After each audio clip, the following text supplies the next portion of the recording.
What happens at Grandma's stays at Grandma's is a model for you and your grandkids. If it's fun, it's fair game. But lately, hip pain has you grimacing more than laughing. And that's a moment you realize life's too short to put off treatment any longer. The Joint and Spine Center is Cincinnati's leading destination for orthopedic care, with hundreds of joint replacements each year. So when a moment has the power to change the rest of your life, go to the one place with the power to change it for the better. The Christ Hospital Health Network. This changes everything. The Pound This podcast is brought to you by the Christ Hospital Health Network. This is the Pound This podcast, episode 728, How Leanne Jewell Healed Her Eating Disorder with Humor and Meditation. I want to lose weight, but I don't know how to get started. What should I meal prep every week? How do I get those sweet booty gains?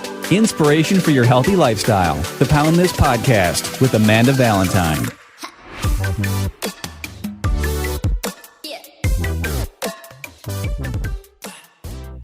Hey friends, welcome to the Pound This podcast. Before we get into this absolutely amazing interview with Leanne, who I did improv with in Denver just over a decade ago, right as I was beginning my weight loss journey. Amazing conversation. I want to tell you about another amazing woman who I met while she lived in Denver and I was in Cincinnati, which is Sarah and Team Fit with me, who has been my health coach for the past year, helping me get through some really, really hard times, and having a really great accountability buddy has been amazing. I'm so bad with taking progress pictures, and Sarah keeps me on point with those.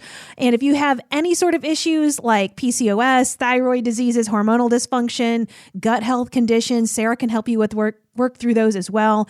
Also, if you need some meal plans, help learning nutrition, figuring out some recipes, Sarah's got people on her staff that'll help you with that. She's also got a whole medical team that can help you with some lab work, which is how I found out I have Hashimoto's disease. So if you're looking for a great coach to help you reach your goals, whatever those goals are, definitely reach out to Sarah. Right now, you can get 10% off month one of all packages, plans, and add-on services when you go to teamfitwithme.com/poundthis, which you'll find in the show notes. Thank you so much for listening to the Pound This podcast. I am Amanda Valentine. My guest today, former improv, I can't say we were co-workers.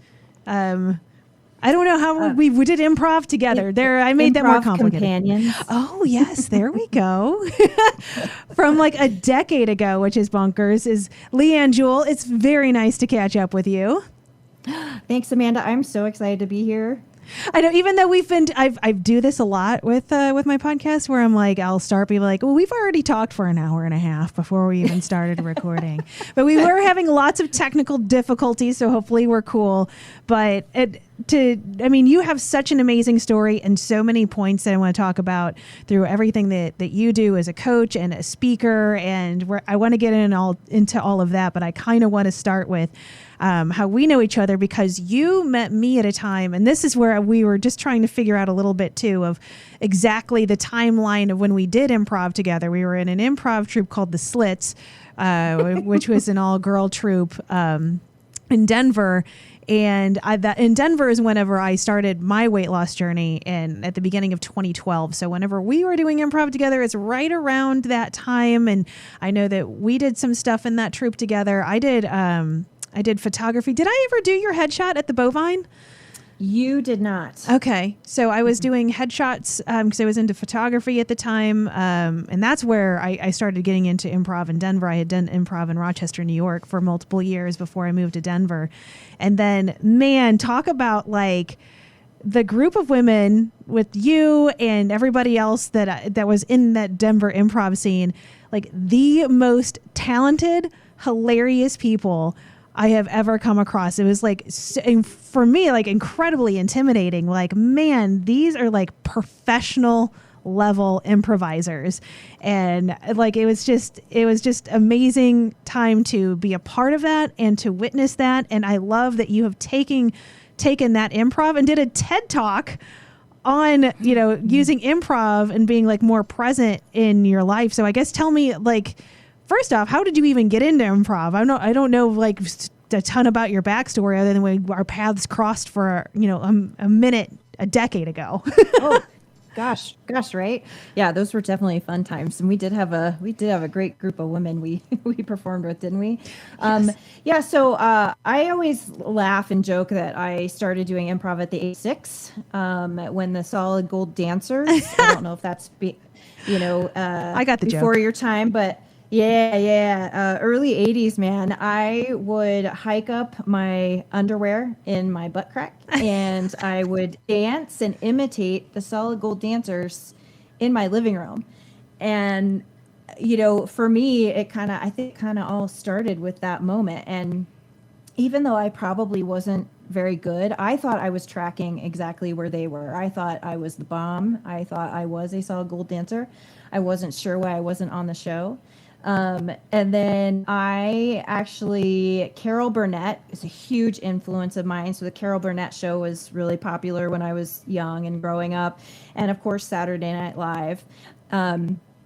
And I always joke and laugh that we grew up in a pretty religious household. We went to the Church of Christ. We were in church Sunday morning, Sunday night, Wednesday night, all the time it felt like. But yet we would record Saturday Night Live and come home and watch it after Sunday dinner. And it cracks me up that like my parents were, had great senses of humor, but man, our house was pretty strict growing up. But those were kind of my influences, and just particularly watching Carol Burnett and then watching Saturday Night Live and sketch comedy and all of that. I just was the kid that, imitated it all. I, acted out in school. I was in the principal's office a few times, for just, I had to have attention. I was definitely the funny girl that had to have all the attention. And so that kind of stuck. And interestingly enough, just kind of went through my life and, went to college, had some side tracks here and there. And I ended up moving out to Colorado in 1996 with my first husband, my one of many husbands. And I ended up getting into, I kind of started getting into the comedy scene in Denver. And so around 2000, I really started to kind of hit that scene. 2001, I just went down and auditioned for a couple of comedy clubs and to do improv, and got in and just kind of made my way from there. But it became a huge passion of mine and just so fun. So that's kind of my story. And then I met you a few years later. So Yeah, and then we've stayed, friends on social media, and that, I've seen, and it's so crazy because I've seen the stuff that you post because, you're a speaker and you're a motivational coach, and you do so much, which I want to get into, but it's like, I don't know why, things, sometimes I'm just so busy and my brain is ADHD, I'm all over the place, and I saw something you posted and I was just like, why the hell haven't I had her on my podcast? She's like perfect. And I'm like, oh my God, you got to come on and talk about all the things that you do. So you have a company called the Giggling Guinea Pig. So Yes. Tell me about the name, what that means, and then also tell me about all of the things that you do. Oh, perfect. Okay. So I actually started the Giggling Guinea Pig back in fall of 2017. I was going through my third divorce, and it was a really, really difficult and challenging time for me. I was heartbroken and devastated, but also relieved to be going through that. And basically, kind of what I realized is that I have been through a lot of things in my life, a very lot of things, lots of trauma, lots of different ups and downs. But I've always had this ability to kind of come through things, I think easier than some people. And, I don't know if some of it was mental toughness or shoving crap down, like we're so good at. But, I always just was looking on the bright side of all the things. And so I realized coming through my last divorce, in some conversations with friends who had also made that comment, like, oh, it's crazy that you go through all this stuff, but it's really hard to keep you down and you just always have such a good attitude. And so I realized, oh my gosh, I really want to help other women in particular, but really anybody. I want to help people kind of come through really hard stuff.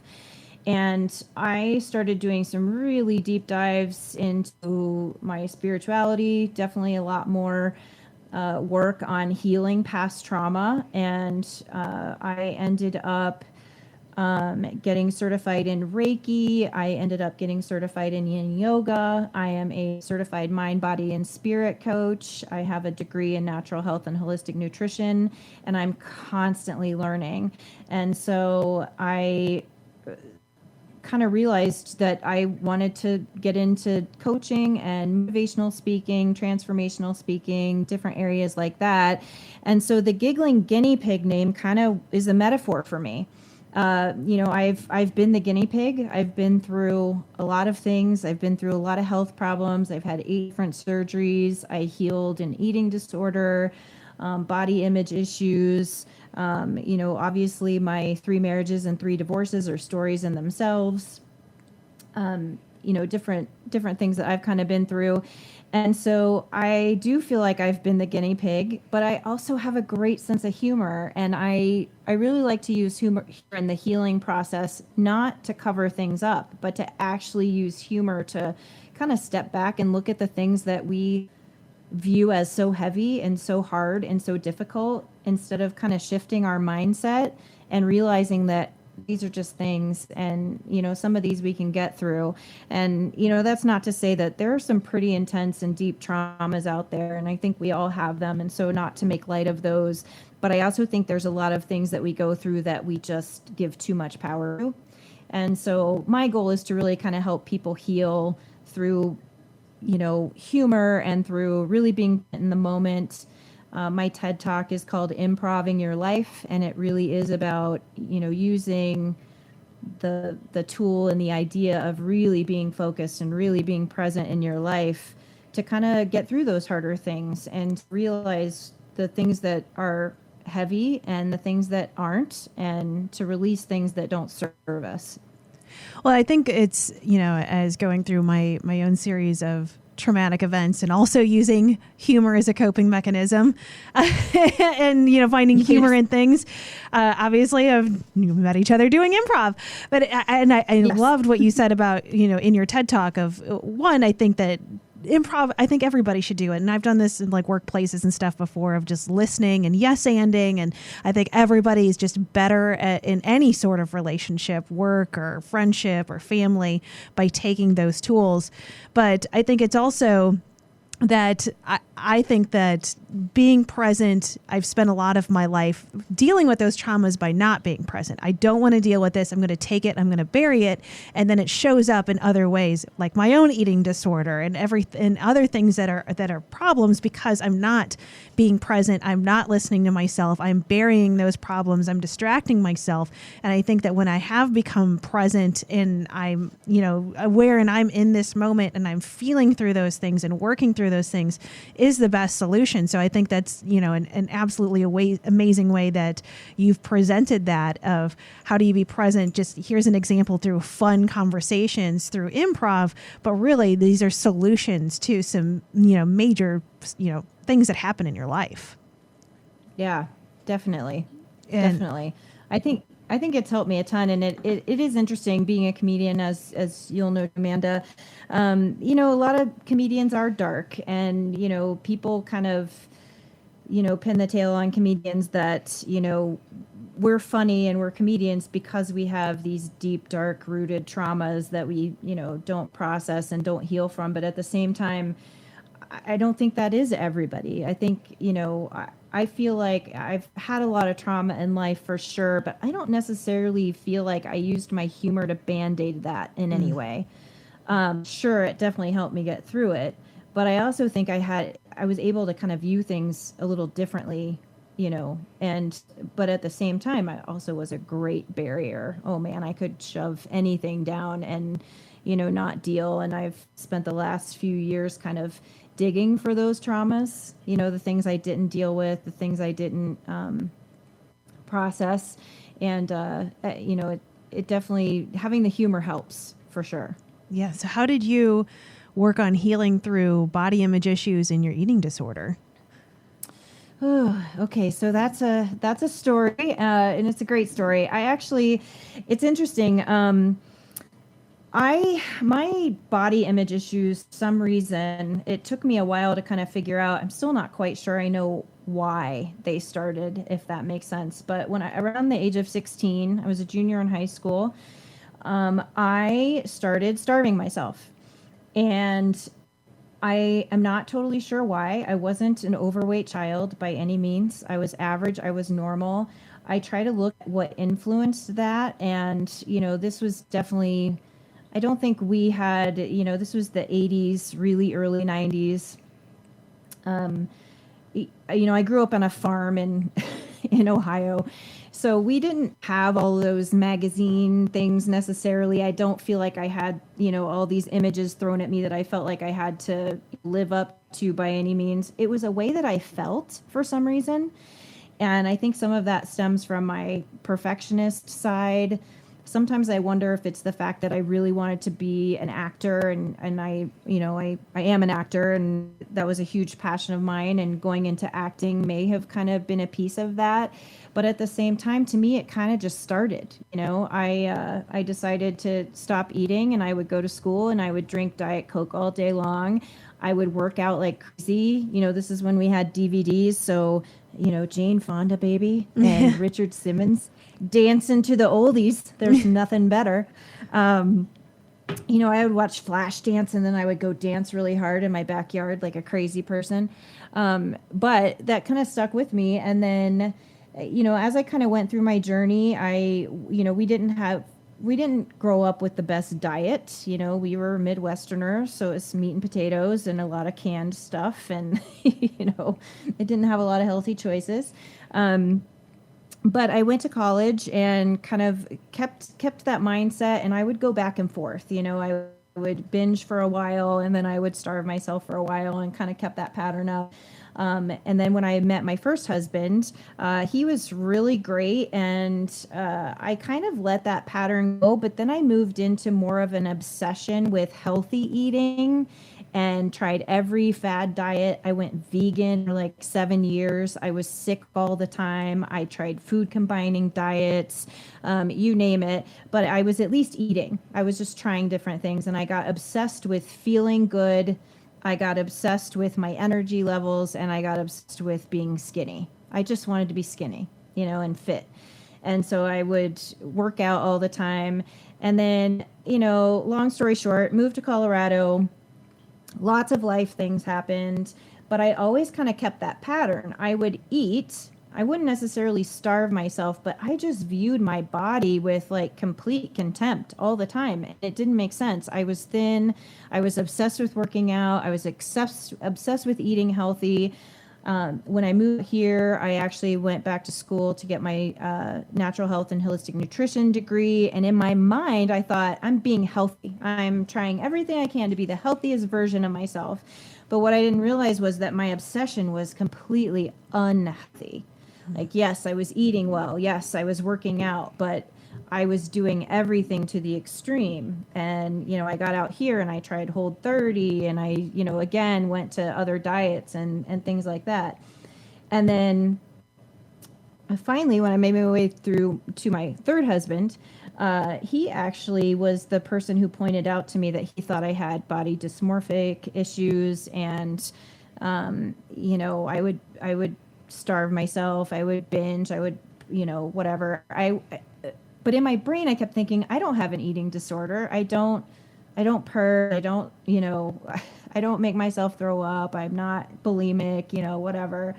And so I actually did find a really great therapist to kind of help me work through all of that. And I came to the realization that, yes, I do absolutely have a problem. And part of it was my mental state was so messed up all the time. I was so unhappy. I felt like I couldn't have a fun cheat meal, or I would just beat the crap out of myself for, days. And I had to work out for days, and then I had to starve myself after it. And my inner self-talk was terrible.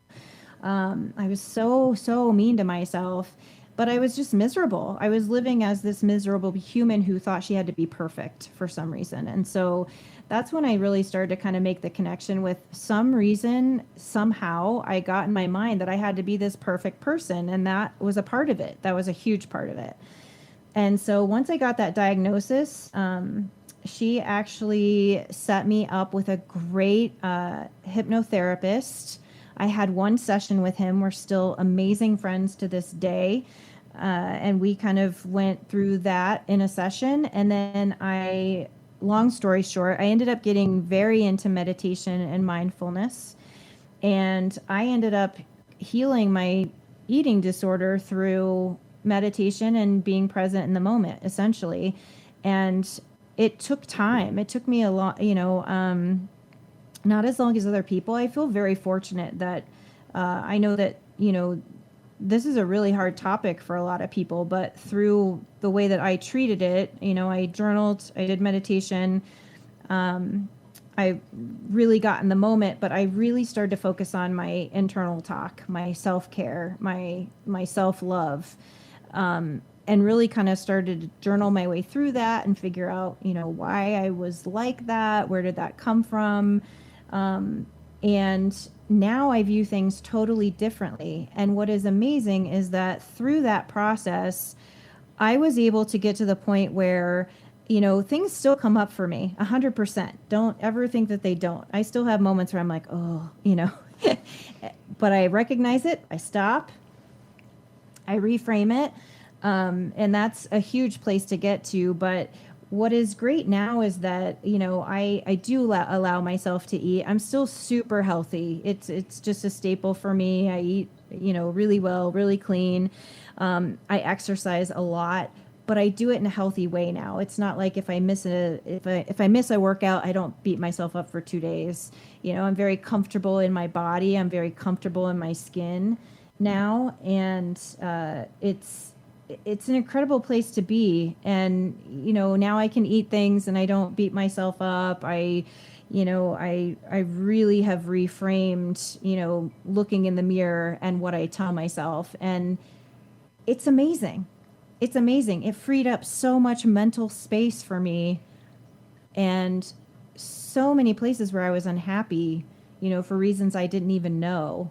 And my life is very different now because of that. It's absolutely amazing, but it's crazy how, myself included, and I know so many other people, just even specific to the eating disorder topic, like you don't realize that you have a problem. Like with me with binge eating, I just thought like I have no willpower. I just really love food. Like I never associated like the numbing out I was doing, the disassociation, like those things until you sit down, like you're saying, like meditate through it and walk through it. And that's like the hardest thing is I think that one, understanding like is this a problem? Like I didn't even attach what I had, which through this podcast, I've learned through multiple people like, oh yes, that is definitely, you should have gotten help. I didn't, but I'm like, I didn't even associate binge eating disorder with what I was doing until I started this podcast. And I started this podcast in 2018 and I was doing those things, all like pre-2012. And especially 2011, I was doing like eating to the point of pain every single night and hiding it.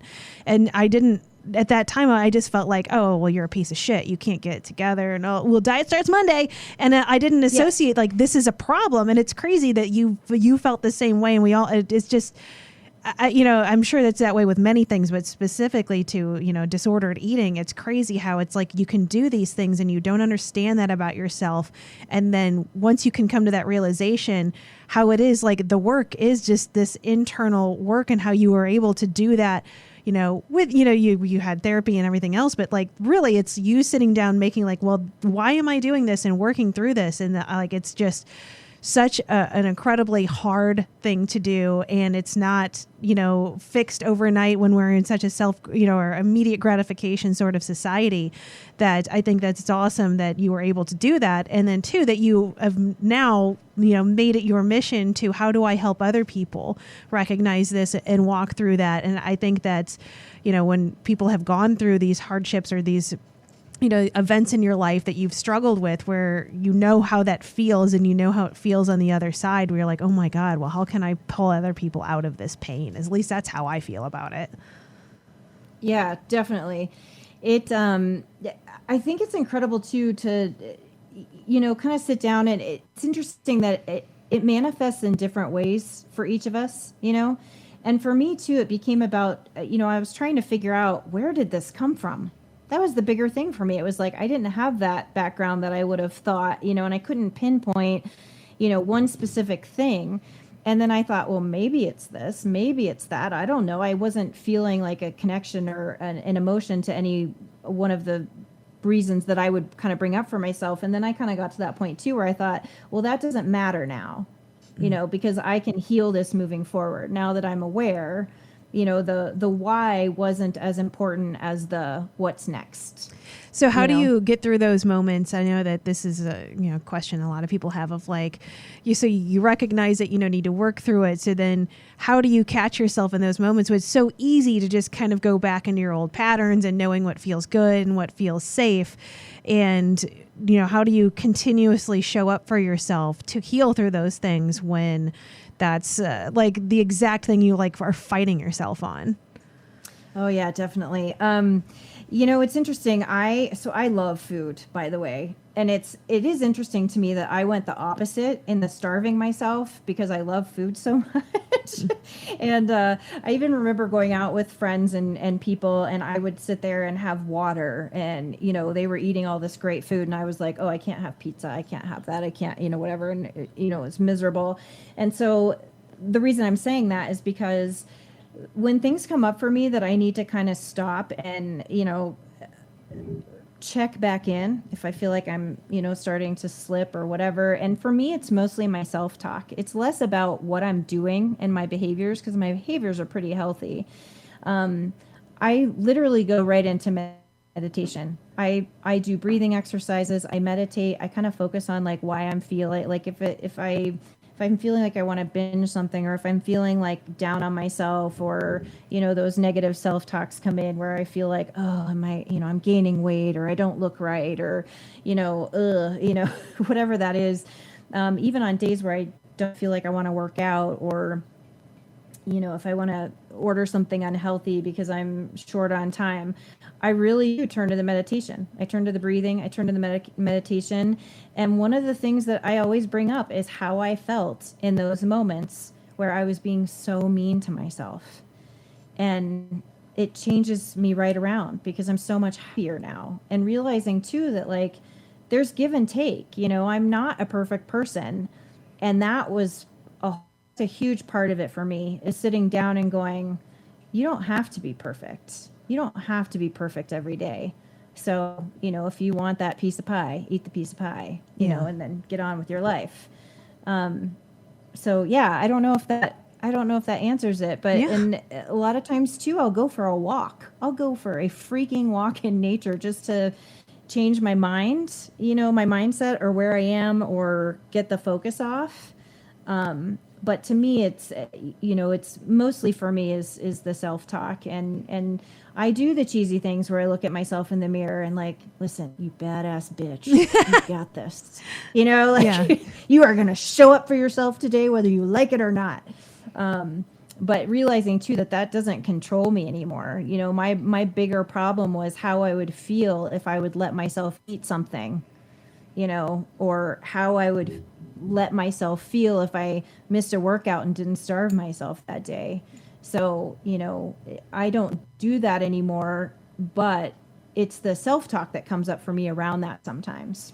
Yeah. It's funny that you bring up like the perfectionism and I have to be perfect, because I'm the exact same way, and how I am learning and getting much better at letting go of perfectionism around meditation. Of thinking meditation, you have to, you're sitting in a lotus position and you're oming, and you have to like empty your brain, and that just makes me nuts. And then I don't like it, and then I'll bail on it, and I'm like, oh, I suck at this, and then I go into negative self-talk where I'm like, how about maybe that isn't the perfect quote unquote meditation.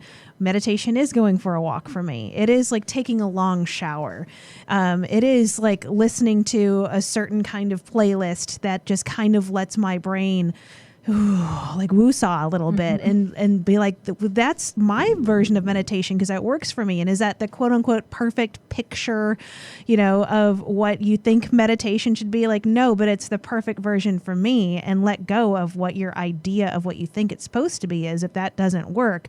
And that's been a process for me too, because I do feel so much better when I take those moments of meditation, but I didn't do them forever because I felt like I was doing it wrong. And I'm like, man, I was just making this worse for myself. Absolutely. Oh my gosh, Amanda, you just like hit it on the head for me. I think we're twins. I think we're twinsies, and we never knew it. We grew up apart.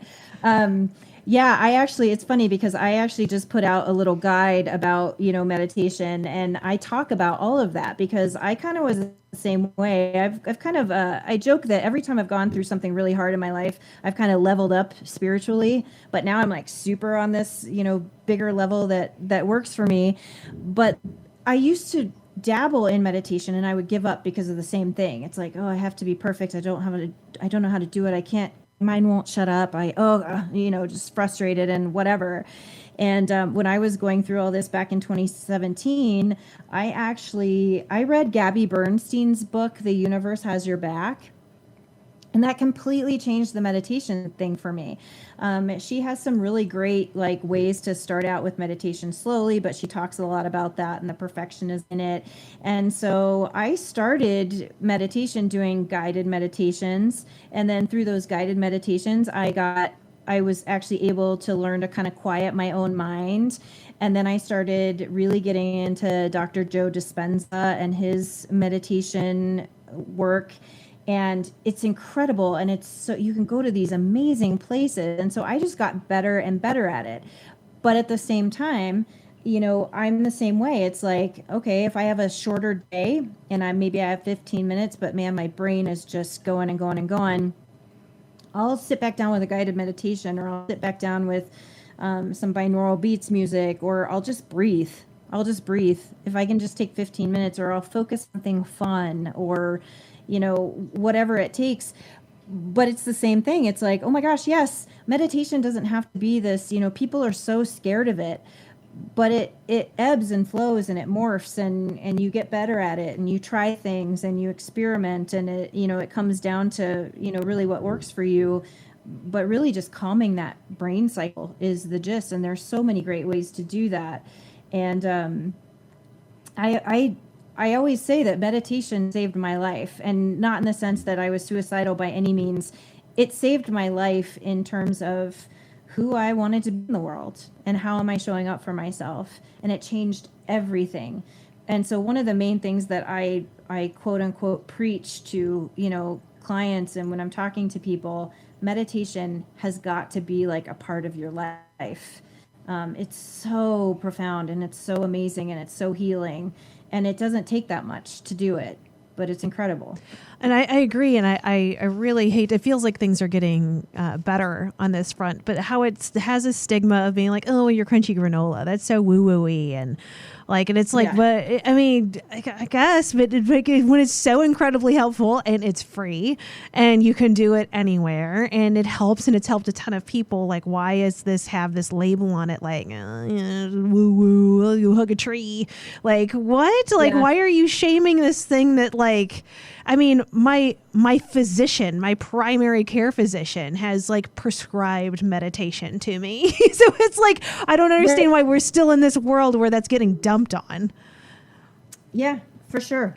I agree. And I do think it's coming around. I think it used to not be viewed that way. And then, it definitely was, especially, I feel like it was still pretty accepted in the 70s and then 80s, 90s, whatever. But I feel like it's coming back around. I feel like so many people are doing such great work with it and really putting it out there. And yeah, it is hard. And I even when I push things on my Instagram page and when I write about stuff, I'm sure people are like, I just wrote an article about grounding. Ground to me is a huge part of the meditation process also.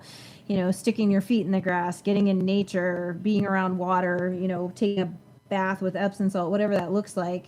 All of those to me are a meditative process that kind of get us back. And you're right. I wish there wasn't so much stigma around it. And I feel like those of us that are really starting to put it out there, and the people that have kind of gone before us to kind of bring it back around.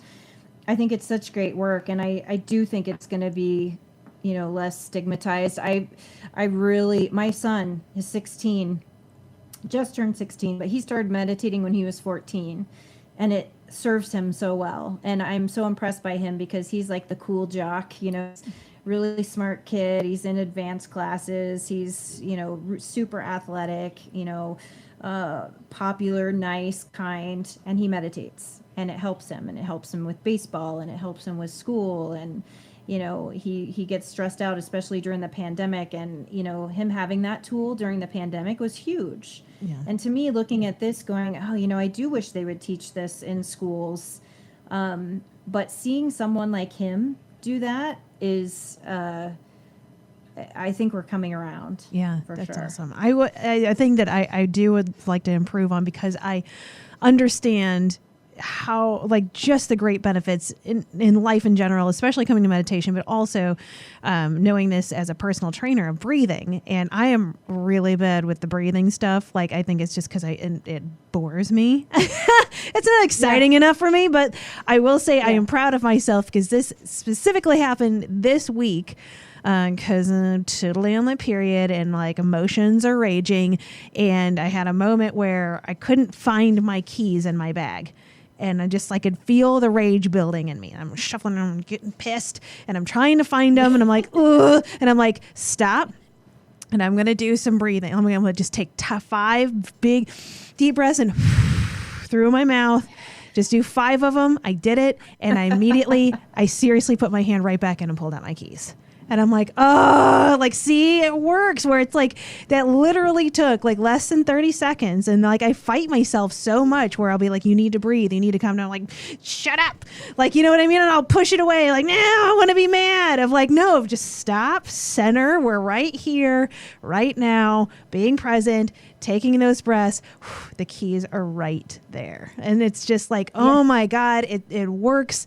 And then you just realize how much you just fight yourself on that stuff all the time. And again, it's a practice where I'm like, yeah, that worked for me. And I have an awesome example from this week, but maybe tomorrow or later today, I do something that pisses me off and I don't do the breathing. And I'm like, oh, well, remember this time I raged out and I felt terrible. I did that earlier this week and it felt great. Next time that happens, let's try the breathing again. And I think that's important to know too, just you're not going to catch it every time, but as long as you catch it sometimes and you do it more and more and more, then here we go. It's become a habit and you're a calmer person, at least for me. So I'm I was very hyped. I used breathing and it worked for me this week, because that is something that and that makes me frustrated with myself, that I understand the benefit, but yet at the same time, when I'm in that headspace, I will just kick it aside and be like, no, I don't want to think about that. I want to be mad. It still happens. Yeah, totally.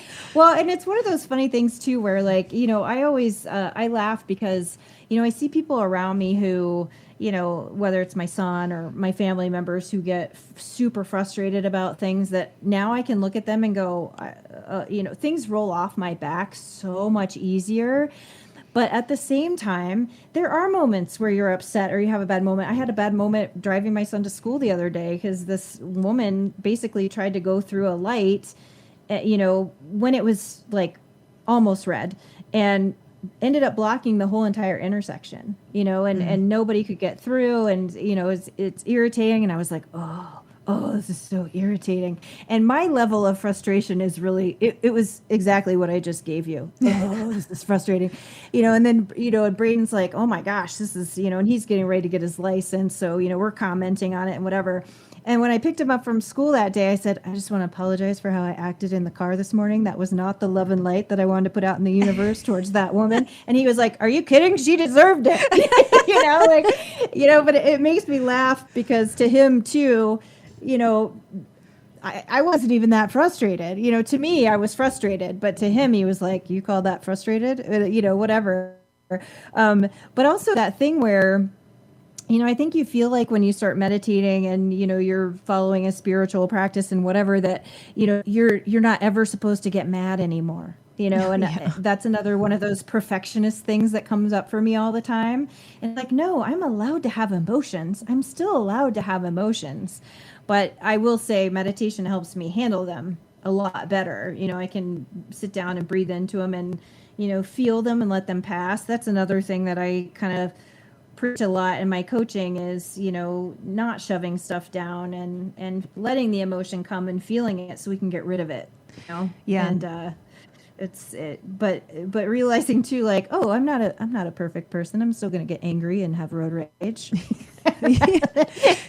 Then I'll meditate on it later. Yeah. Well, that's where I feel like progress. I'm like, I don't flip off every person, just like 40% of people now.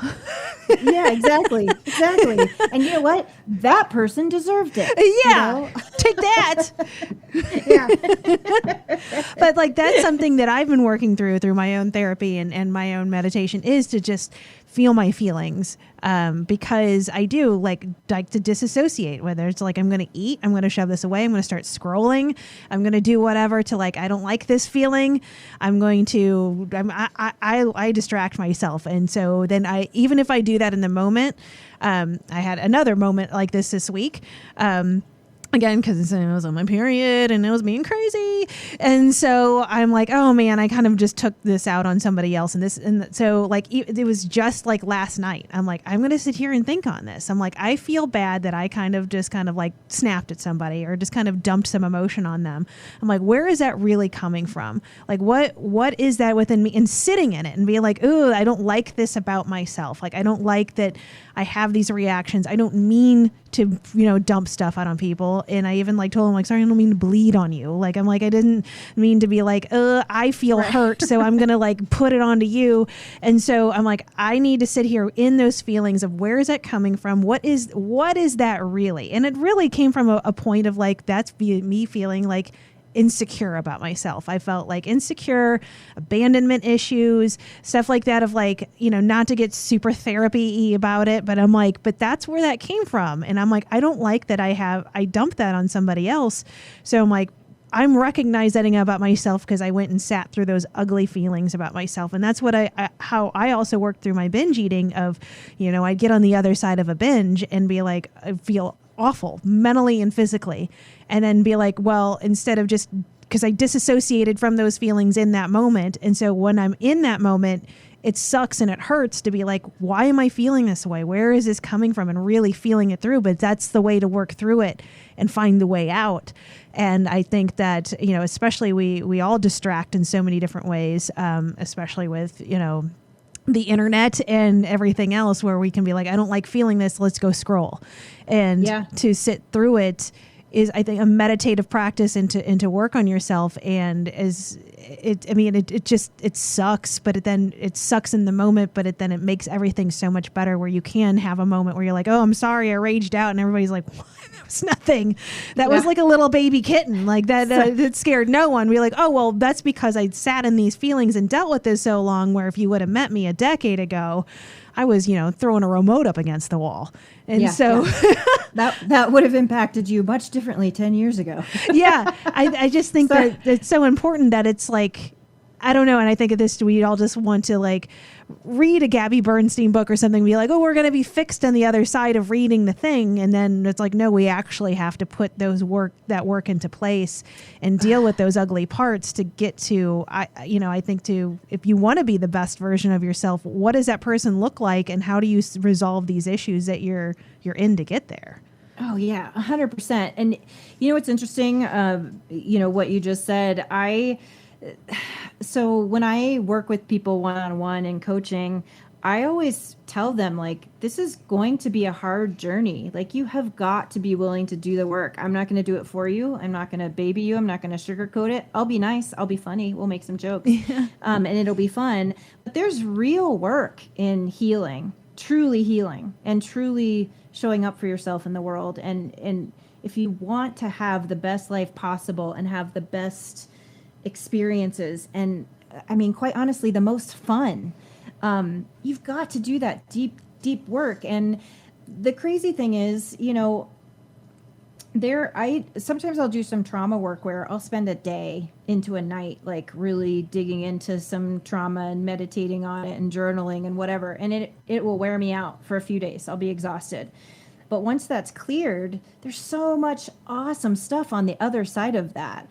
And it's hard because I see a lot of people who, they want help and they want to heal things and they want to have a better life.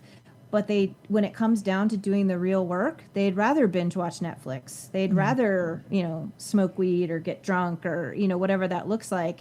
And it is really challenging sometimes because, especially when you're coaching people, I can only guide you to a certain place. You have to do the work. And it's not easy, but oh my God, it's so effing worth it, isn't it? It's so worth it. I agree. And that's what I'll say also as, a coach myself, I struggle with because I wish I could just do it for everybody. And I'm like, I can't. And that's like, I'm like, oh my gosh, I'm like, I wish I could just fix this for you. And I'm like, but you can't. And so, and then I get frustrated, which I knew, especially going into leaving a broadcast career into, make it a profession of doing this sort of thing of like, knowing and I'm bad with boundaries. So I'm like learning my own boundaries of like, what am I doing my best and what level am I doing my best? And then after that, it's up to someone else to, to do that I can't, if they're not achieving those things or the things that they said they want to do, I can't be like, this is my fault. And if I would have said this way, if I would have coached this way, if I would have done this, they would have been able to figure it out. And letting that go, which is also, part of, a new part of like the storms going on in my head of just like realizing of like, we're all on our own journey and I'm here to help. But if my help can only go so far and I can't solve everybody's problems, including solving all of my own, you know what I mean? So I feel like it's a new challenge for me too of just like, I'm like, I just like, oh God, I wish, and I'm like, just, when I feel somebody's in pain or struggling, I'm just like, oh, just give it all to me and I'll hold it for you. And then I'm like, well, I can't keep doing that. That's not good for me. And it's not good for them either. So it's all just such a learning process. 100%. And you hit it right on the head. I'm super empathic also. And so that's really dangerous for me, especially, being a Reiki practitioner. I have to really, have to really ground myself. But it's funny, I don't do Reiki on people very much anymore because I'm so empathic. I take it all on and it's hard for me to manage that. But I have the same thing. And I actually have someone really close to me who's going through a pretty tough divorce right now. And it's interesting because, you can look at that and go, oh, I know exactly where she is right now. I know exactly what she's going through. I know, I want to heal that for her. I want to help her through that. Oh, here's what I did, and all of those things. And the bottom line is the person has to be ready. Yeah. The person has to be, they're in their own place. And, I look back through, my hard times and the things that I've been through. And there were spots where, I was trying to level up for sure. I feel like I've spent my whole life trying to do that, but I wasn't ready for certain things at certain times. And also realizing and accepting that, we can't fix everything for everybody and we can't, they have to kind of take it on and it's their own journey and they have to be responsible for it. It is interesting. And it's interesting wanting to just, oh my gosh, I've been there. So do this or do that or, whatever. And they might not be ready to hear it, or they might be ready to hear it, but they're not ready to implement anything yet. And, relaxing into that and going, okay, that's their journey. But it is fun when you do get the people who are, nope, I'm in this. I'm ready to do some deep healing. I'm in it and let's go. It's a whole other life that they're walking into, which is incredible. Totally. Definitely worth the work. So who are like mostly the people that reach out to you and what are they looking for and what do you offer? So I offer quite a few things. As we were talking about earlier, what I do is kind of broad, but right now I'm kind of focusing on helping people through divorce, breakups, heartache, heartbreak, that kind of thing, loss. Really want to help people kind of work through the traumas of those and mostly focusing on that. But also another focus for me is really helping people kind of live their best life. Regardless of whether you're going through something difficult or you just want to have more fun in your life or you want to be more present or, your life is great, but you're not really experiencing it every day and living in it and having fun. That's what I kind of want to help people get to. Life should be a fun journey, and figuring out where people have blocks for that, and why they aren't kind of living in their full potential. And then in terms of, I do work with quite a few of my clients right now are going through divorces or breakups. That kind of is my specialty. I mean, I've been through it 3 times just so I could help everybody else figure out how to do it right. So, you're welcome, everyone. I am the expert in divorce. I was the guinea pig. Yes, I really was. And so my company name is called the Giggling Guinea Pig because I have been the guinea pig, and I want to help people kind of go through those processes. And, really to me, I find that a lot of people that are going through divorce and breakups, there's a really big victim mentality going on. But also, anger towards the other person. So we work a lot on victim mentality. Forgiveness is something that I teach and preach all day long. It's a huge part of this process, and doesn't have to be as complicated, I think, as people make it. But I feel like those types of things really kind of hold people back from stepping more into their power during a divorce or a breakup, and remembering who they are. I see, I have a couple of clients who just really felt like they lost themselves. They didn't know who they were anymore after the marriage because they were so into the marriage and everything became about that, whether it was their spouse or their kids. They kind of lost themselves in that process. So I really like to help people kind of step back into their power and figure out who they are, who they want to be in the world, and kind of get back to the things that they enjoy and their identity. A lot of people have lost their identity in that situation. And I think when people are going through divorces and breakups that are hard, it's the last thing on their mind is who are they and what do they want? They're just trying to survive the day to day. And so I'm trying to get them to that first part a little bit quicker. While we're at it, who do you want to be? What makes you happy? What brings you joy? And let's get you to that, because that is also going to help you through this process and realize that, you are a person, you're an individual, and you have a lot to offer the world, and you deserve to be happy. So let's get you there fast.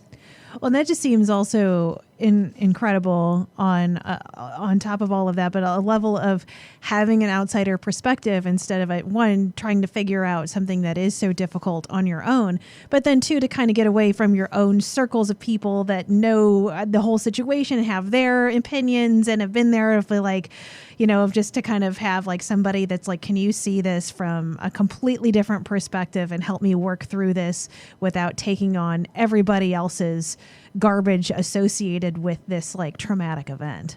Absolutely. What I'm supposed to, everybody wants to chime in with their advice and, their whole thing. And, that's the great thing about the thing that I bring to my coaching business for sure. And the motivational speaking that I do is that I really have been through almost everything in the world that you can imagine.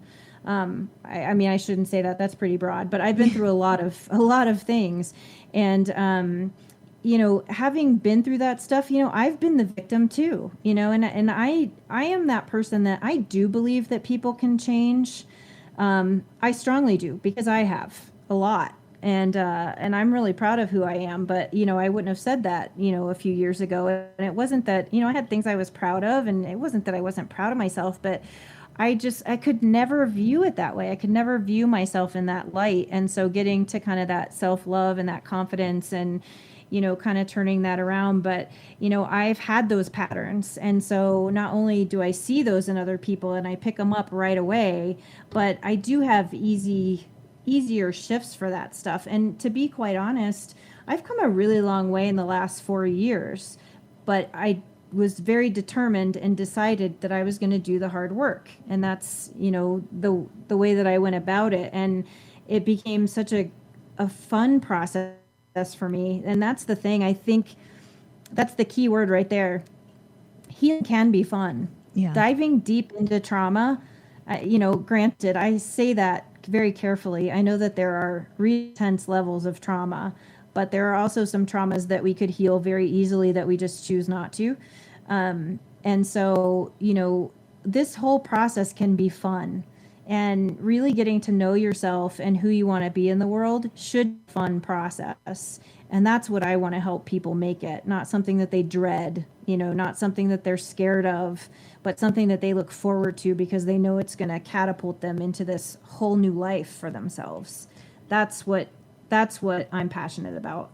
So I did it for myself. If somebody is interested in hiring you for coaching or speaking or, and one of the other million things that you do, what's the best way, right? What's the best way they can do that? So they can reach out to me on my website. Everything that I do is on my website. It's leannejewell.com. So LeanneJewell.com. My coaching packages are on there. There's a great Getting Started with Me page. I also have speaking options on there. I do all types of conferences, workshops, retreats, anything there. And then I do offer virtual retreats right now as well. And we will be doing some in-person retreats starting in January again. Hopefully get through this pandemic. But yeah, they can find me there. They can find me on Instagram, YouTube. Instagram is the Giggling Guinea Pig. So at the Giggling Guinea Pig, I am Leanne Jewell. That's me. So is your TED Talk on your website? It is on my website, yes. And you can also search that on YouTube or on the TED page. And it's Improving Your Life with Leanne Jewell. So, are you still doing improv? I am doing improv, yes. Nice. Yes.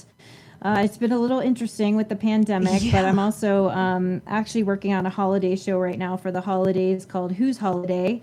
I am understudying for that and doing some improv coaching on that, but it's basically a one-woman show of Cindy Lou Who's life after the Grinch. And oh my God. Really fun. I love that. Yeah. So that's freaking awesome. So I'll be going up a couple of times for that in December, and and I'll be posting about that too. So yeah, you got to keep the improv in there. I mean, that's the whole part of it. You got to have fun. If there's one thing I want to tell people is go start having more fun in your life. Whatever that is to you, just go start doing something fun every day. I 100% agree. I also think, I know that improv can be incredibly scary. And a lot of the times when I've done it, most of the times before I ever went up on stage, I'm like, I'm going to barf. I'd get so freaked out into my head. But I mean, it started when I lived in New York of just they came in on my radio show, this improv troupe, and they're like, hey, we're doing auditions. You should try. And I did it as a radio bit. And then I made it, and I was like, "Oh my God, this is horrifying!" But I on the other side of it, it was me pushing myself out of my own comfort zone. Because in radio, I could be in a microphone in a room by myself. I didn't have to be on stage in front of people. But it's drastically changed my life of how, again, interactions with everybody, being present, just like your TED Talk's talking about, and having fun of man, there is just nothing. I mean, and that's what's, I think people get scared because you feel like you have to be funny. But I think the great part is you don't. It is just, that's why I'm I suck at stand up because I'm oh, you got to practice and rehearse and write it all out. Improv, it's anything. It could be hilarious. It could be terrible. And and not everybody's going to hit every time. But it's man, whenever you do though, and you have a great moment and you just, everything segues right. And it's just great. It's just magic. It is chef's kiss, one of life's highlight moments, or even if it's just proud enough that you just went up there and played for a minute. So I would recommend everybody try doing that just once and push yourself out of a comfort zone. Because even if you hate it, you can be proud that you went and did it, and you probably will learn more about yourself. Yeah, 100%. Yeah, I always feel too, we always preach everybody should take an improv class. It helps you in so many more ways than you'll ever realize, but it's also fun and great connections. And you're right, when it hits, and definitely go watch my TED Talk. It's fun. There's actually some improv in it. I think you'll get a lot out of it, but it's fantastic. It was a good experience. Awesome. Well, I will put everything in the show notes and all of your information. And thank you again for coming on. I'm sorry for 2 hours of technical difficulties. No, that's okay. I'm so glad we got to catch up. And Amanda, thank you so much for having me on. It's been fun watching your journey too. And when we met, things were totally different, and seeing you go on doing all the incredible stuff you're doing is really fun too. And the fact that we're still in touch is just awesome. And so this has been great. So I know. appreciate Awesome. it. Well, hopefully in person sometime soon. Yes. Let's do it. AmandaValentineBites.com